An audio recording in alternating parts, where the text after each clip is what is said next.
नमस्कार दोस्तों, vision with आलोक में आप सभी का बहुत बहुत स्वागत है। आज की क्लास में हम लोग एक नए सेशन की ओर बढ़ रहे हैं। इसके पहले हम लोग दोस्तों पॉलिटिकल थिंकर के पूरे सिलेबस को ख़त्म कर दिया है, जिसमें हम लोगों ने प्लेटो से लेकर महात्मा गांधी तक जो राजनीतिक विचारक हैं, यूनानी विचारक से लेकर आधुनिक भारतीय विचारक तक को बहुत अच्छे तरीके से, शानदार तरीके से पढ़ लिया। और बहुत प्रसन्नता की बात है कि कुल 37-38 लेक्चर में इसको पूरी निरंतरता के साथ, पूरी परिश्रम के साथ हमने ख़त्म किया। आप में से जो अभ्यर्थी पॉलिटिकल थिंकर की क्लास न किए हों, वो प्लेलिस्ट में जाके एक एक टॉपिक पॉलिटिकल थिंकर को अच्छे से पढ़ लें। आज हम लोग एक नए सेशन की ओर प्रवेश कर रहे हैं, नए सेक्शन की ओर जा रहे हैं, और वो है दोस्तों राजनीतिक सिद्धांत। ये भी सेक्शन बहुत महत्वपूर्ण माना जाता है। जिस तरीके से हम लोगों ने पॉलिटिकल थिंकर को बहुत इंटरेस्टिंग ढंग से, बहुत शानदार तरीके से पढ़ा, वैसे ही राजनीतिक सिद्धांत भी पढ़ेंगे। और बहुत कम समय में मेरी कोशिश होगी 1 महीने के अंदर राजनीतिक सिद्धांत को समाप्त कर देंगे, और अगले एक महीने में संविधान भी समाप्त कर देंगे। इस तरह टीजीटी का पूरा सिलेबस लगभग 2 महीने में, आने वाले 2 महीने में ख़त्म हो जाएगा। फिर हम पीजीटी देखेंगे और फिर क्वेश्चन पेपर सॉल्व करेंगे। तो दोस्तों, आप लोगों ने जो हमारा उत्साहवर्धन किया, जो सम्मान दिया, उसके लिए मैं बहुत आभार प्रकट करता हूं। और आइए आज हम लोग एक नए सेक्शन से क्लास को प्रारंभ करते हैं। दोस्तों, राजनीतिक सिद्धांत को पढ़ने से पहले हमें राजनीति विज्ञान को जानना जरूरी है। राजनीति विज्ञान में राजनीतिक सिद्धांत का क्या महत्व है, क्या भूमिका है, आइए देखते हैं। वास्तव में राजनीतिक विज्ञान, राजनीतिक सिद्धांत का वह पक्ष है जिसमें राजनीतिक सिद्धांत का वह पक्ष है जिसमें इस बात का वर्णन होता है कि राज्य क्या है और राज्य की उत्पत्ति के सिद्धांत क्या है। इन तत्वों का उत्तर मिलता है हमें। और दोस्तों, राजनीति विज्ञान में ही राजनीतिक अवधारणा और राजनीतिक सिद्धांत भी सम्मिलित होते हैं। राजनीतिक अवधारणा और राजनीतिक सिद्धांत भी सम्मिलित होते हैं।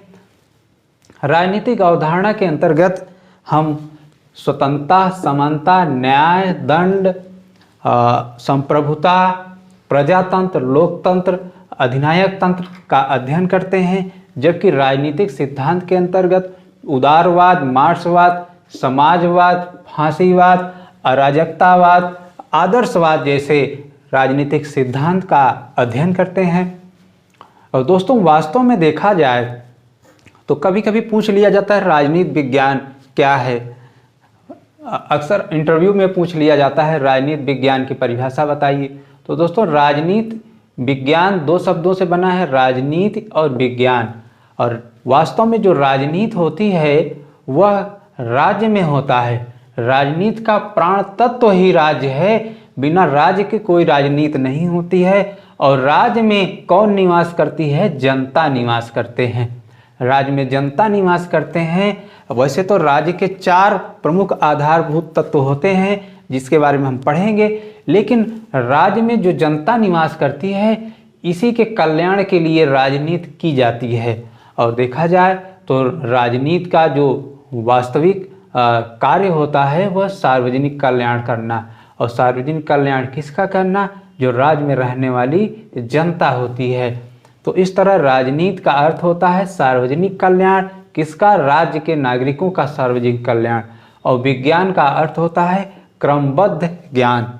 तो इस तरह से दोस्तों, राजनीति विज्ञान का अर्थ हुआ सार्वजनिक कल्याण के लिए क्रमबद्ध ज्ञान प्राप्त करना।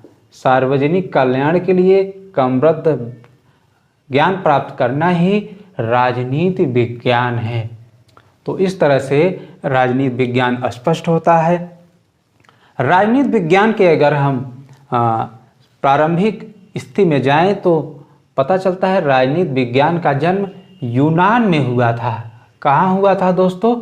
राजनीति विज्ञान का जन्म यूनान में हुआ था। हम देखते हैं प्लेटो दार्शनिक राजनीति के जनक, अरस्तु राजनीति विज्ञान के जनक। तो इस तरह राजनीति विज्ञान का जन्म यूनान में हुआ, लेकिन इसका विकास दोस्तों यूरोप में हुआ था।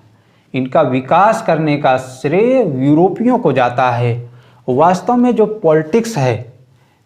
पॉलिटिक्स है यह ग्रीक शब्द पोलिस से बना है, जिसका अर्थ होता है नगर राज। पॉलिटिक्स ग्रीक शब्द पोलिस से बना है, जिसका अर्थ है नगर राज। और राजनीति शब्द का पहली बार प्रयोग करने वाला व्यक्ति दोस्तों कौन था? अरस्तु था। राजनीति शब्द का पहली बार प्रयोग करने वाला व्यक्ति अरस्तु था, और अरस्तु ने पॉलिटिक्स नाम की किताब लिखी थी। दोस्तों आपको मालूम है कि राज्य शब्द का पहली बार प्रयोग करने वाला व्यक्ति मैकियावेली था, जिसने प्रिंस नाम की किताब में राज्य शब्द का पहली बार प्रयोग किया था, जबकि राजनीति शब्द का पहली बार प्रयोग अरस्तु ने किया। और अरस्तु राजनीति विज्ञान के जनक भी माने जाते हैं। दोस्तों प्लेटो दार्शनिक राजनीति के जनक माने जाते हैं, इसे पहले जाना हम। और क्यों माने जाते हैं? क्योंकि राजनीति शास्त्र और नीति शास्त्र का इन्होंने मिला जुला अध्ययन किया, इसलिए दार्शनिक राजनीति के जनक माने जाते हैं। जबकि अरस्तु ने 2 कदम आगे जाके राजनीति विज्ञान का जनक की उपाधि प्राप्त की। क्यों? क्योंकि राजनीति शास्त्र से इन्होंने नीति शास्त्र अलग कर दिया था, इसीलिए राजनीति विज्ञान का जनक अरस्तु माने जाते हैं। क्योंकि राजनीति शास्त्र से इन्होंने नीति शास्त्र को अलग कर दिया और एक वैज्ञानिक राजनीति की आधारशिला रखी थी। दोस्तों राजनीति विज्ञान को सर्वोच्च विज्ञान या मास्टर साइंस की उपाधि अरस्तु ने दी थी। अरस्तु ने कहा जो राजनीति विज्ञान है वह सर्वोच्च विज्ञान है, इसे मास्टर साइंस की उपाधि दी जानी चाहिए, यह विज्ञानों का विज्ञान है। दोस्तों हमने थिंकर में पढ़ा था कि अरस्तु ने लगभग 158 देश को संविधानों का अध्ययन किया था और तुलनात्मक राजनीति अध्ययन के माध्यम से बताया था कि दुनिया में जो संविधान है सरकारें हैं वो बदलती रहती हैं। तो इस तरह अरस्तु ने राजनीति विज्ञान में बहुत मेहनत किया था और इसीलिए तुलनात्मक राजनीति का अध्ययन करके राजनीति विज्ञान की आधारशिला भी रखी। दोस्तों लॉर्ड ब्राइस एक विचारक हैं जिन्होंने कहा राजनीति विज्ञान मौसम विज्ञान की तरह है और यह अनिश्चित है। वास्तव में जो राजनीति है वह एक जैसी नहीं रहती है, वह उसका भी परिवर्तन होता है। इसीलिए लॉर्ड ब्राइस ने कहा राजनीति विज्ञान मौसम विज्ञान की भांति है और वह अनिश्चित व्यवहार करती है, अर्थात बदलती रहती है। जर्मन विचारक बिस्मार्क ने कहा कि राजनीति विज्ञान एक संभाव्य कला है। राजनीति विज्ञान क्या है? एक संभाव्य कला है, यह बिस्मार्क ने कहा था। दोस्तों गार्नर ने कहा राजनीति विज्ञान का प्रारंभ और अंत राज्य के साथ होता है। यह पूछा गया सवाल है TGT 2010, 11 और 16 कई बार दोस्तों सवाल पूछा गया है, वेरी इंपॉर्टेंट है। किसका कथन है कि राजनीति विज्ञान का प्रारंभ और अंत राज्य के साथ होता है? यह गार्नर का कथन है दोस्तों। और दोस्तों 16वीं शताब्दी में पुनर्जागरण आंदोलन होता है, धर्म सुधार आंदोलन होता है, व्यापारिक वाणिज्यिक क्रांति होती है। इसी दौरान राष्ट्र राज्य का उदय भी होता है। पूछा जाता है कि राष्ट्र राज्य का उदय किस शताब्दी में हुआ? तो 16वीं शताब्दी में हुआ। और किस घटना के उपरांत हुआ? पुनर्जागरण आंदोलन, धर्म सुधार आंदोलन, व्यापारिक वाणिज्यिक क्रांति के बाद राष्ट्र राज्य का उदय हुआ। और दोस्तों राजनीति विज्ञान का उदय 2 रूपों में हम देखते हैं। तो आइए इसे हम लोग डायग्राम के माध्यम से समझते हैं। राजनीति विज्ञान का विकास दो रूपों में होता है दोस्तों। हम देखते हैं प्रारंभ से लेके 19वीं सदी में परंपरागत राजनीति विज्ञान या शास्त्रीय राजनीति विज्ञान या नकारात्मक राजनीति विज्ञान का बोलबाला था।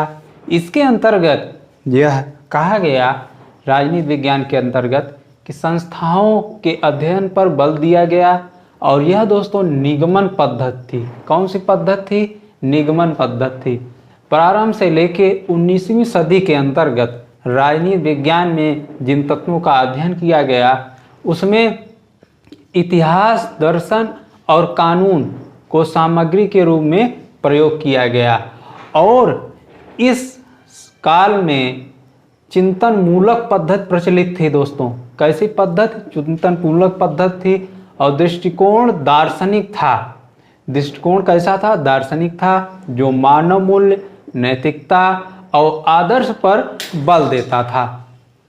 और दोस्तों प्रारंभ में जो राजनीति विज्ञान का अध्ययन किया जाता था उसमें मानव व्यवहारों की अवहेलना की गई थी और संस्थाओं के अध्ययन पर बल दिया गया था। जैसे राज्य, संप्रभुता जैसे तत्वों पर विशेष अध्ययन किया गया था, अध्ययन पर बल दिया गया था, जबकि मानव व्यवहार की अवहेलना की गई थी। इसका परिणाम क्या हुआ दोस्तों?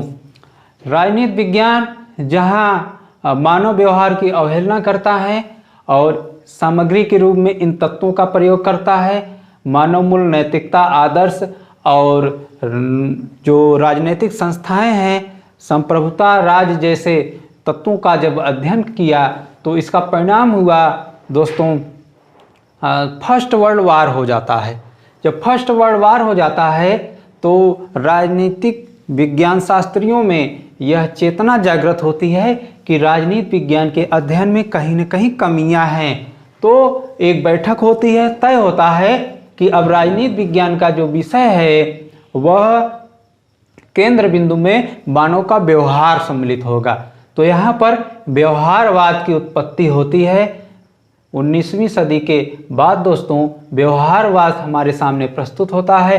अब राजनीति विज्ञान आगमन पद्धति पर जोर देने लगा। आगमन पद्धति पर जोर देने लगा, जबकि पहले निगमन पद्धति पर जोर देता था। अब राजनीति विज्ञान वैज्ञानिकता पर बल देने लगा और तथ्यों के अध्ययन पर बल देने गया। दोस्तों TGT 2011 में यही सवाल पूछा गया था कि परंपरागत राजनीति में किन तत्वों का अध्ययन नहीं किया जाता है, किन तथ्यों पर बल नहीं दिया जाता है। उसमें दिया था इतने तत्व तो दिए थे और बाद में तथ्यों के अध्ययन पर बल ये वाला टॉपिक जोड़ दिया था। ये परंपरागत राजनीति का विषय नहीं है दोस्तों, यह आधुनिक राजनीति का विषय है, व्यवहारवादी राजनीति का विषय है, व्यवहारवाद का विषय है। क्या? तथ्यों के अध्ययन पर बल। तो इस तरह से हम देखते हैं कि फर्स्ट वर्ल्ड वार के बाद और सेकेंड वर्ल्ड वार के समय में जो है व्यवहारवाद अपने चरम पर था।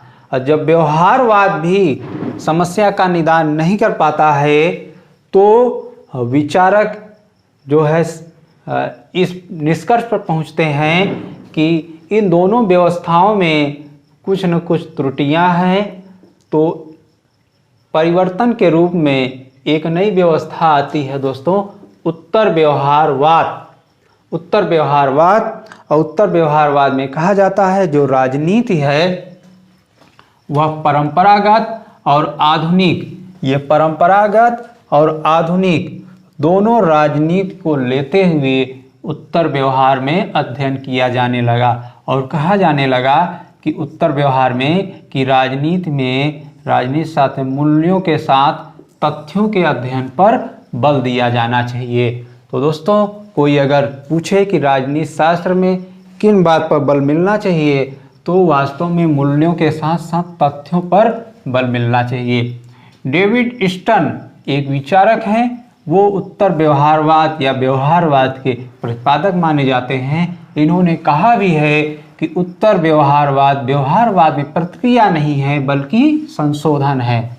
तो दोस्तों डेविड स्टन ने कहा राजनीति में मूल्यों का आधिकारिक आवंटन सिद्धांत प्रस्तुत किया। किसने? डेविड स्टन ने। और डेविड स्टन ने ही व्यवस्था सिद्धांत का भी प्रतिपादन किया और इसके अंतर्गत इन्होंने निवेश निर्गत मॉडल प्रस्तुत किए थे। किसने? डेविड स्टन महोदय ने। दोस्तों ग्रेवियन ऑमंड एक विचारक हैं। इन्होंने संरचनात्मक प्रकारात्मक मॉडल प्रस्तुत किया था। पूछा जाता है संरचनात्मक प्रकारात्मक मॉडल कौन प्रस्तुत किया था? ग्रेवियन ऑमंड ने। दोस्तों फिर आ गया डेविड स्टन ने कहा कि उत्तर व्यवहारवाद क्या है? व्यवहारवाद में संशोधन है न कि प्रतिक्रिया है। उत्तर व्यवहारवाद में संशोधन है न कि प्रतिक्रिया है। और कार्ल डायच एक विचारक हैं। इन्होंने कहा है राजनीति विज्ञान में संचार सिद्धांत का प्रतिपादन किया। किसने? कार्ल डायच ने। तो इस तरह दोस्तों हमने महत्वपूर्ण तथ्यों को भी देखा और ये जो महत्वपूर्ण तथ्य हैं वो पीजीटी में ज़्यादा आते हैं, टीजीटी में आने की संभावना कम रहती है। लेकिन मैं बता दूं दोस्तों इस बार टीजीटी में इंटरव्यू नहीं है, सिर्फ एक परीक्षा है। एक परीक्षा पे आप नौकरी प्राप्त कर सकते हैं। तो इस पे आयोग की कोशिश ये रहेगी कि प्रश्न पत्र के स्वरूप को बहुत कठिन बनाया जाए। तो इसलिए आप इन महान तथ्यों को, प्रमुख तथ्यों की अवहेलना नहीं कर सकते हैं। हो सकता है यहाँ से सवाल आपको टीजीटी में भी पूछ लिया जाए, पूरी संभावना बनी है। तो दोस्तों इस तरह से हम लोगों ने क्या समझा कि राजनीति शास्त्र का प्रारंभ से लेके 19वीं सदी तक परंपरागत राजनीति, आधुनिक राजनीति, शास्त्रीय राजनीति या नकारात्मक राजनीति की तरह किया जाता था। इसमें संस्थाओं के अध्ययन पर ज़्यादा बल मिलता था, जिसमें राज संप्रभुता जैसे तत्व सम्मिलित थे, वो केंद्र में रहते थे, जबकि मानव के व्यवहार की सीधे अवहेलना होती थी। परिणाम क्या हुआ? विश्व युद्ध के रूप में हमारे सामने समस्याएं प्रकट हुई। तो विचारकों ने तय किया कि राजनीति विज्ञान में कहीं कमियां हैं, तो यहाँ पर व्यवहारवाद का उदय होता है और कहा जाता है कि जो मानव हैं इसके व्यवहारों का अध्ययन प्रमुख बिंदु पे होना चाहिए। तो इस तरह दोस्तों परंपरागत राजनीति, व्यवहारवाद, उसके बाद उत्तर व्यवहारवाद आता है।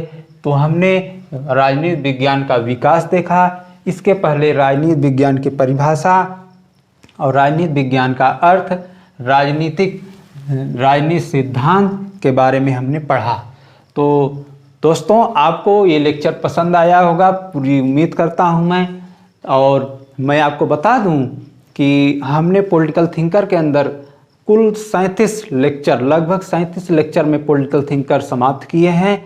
अब उसी तरह से राजनीतिक सिद्धांत भी हम लोग समाप्त करेंगे। यह पूरी कक्षा निःशुल्क है, आप लोगों के मार्गदर्शन के लिए है। तो कम से कम दोस्तों जो नए व्यूवर्स हैं इस वीडियो को लाइक कर दें और जो पुराने व्यूवर्स हैं एक बार कम से कम शेयर ज़रूर कर दें। धन्यवाद।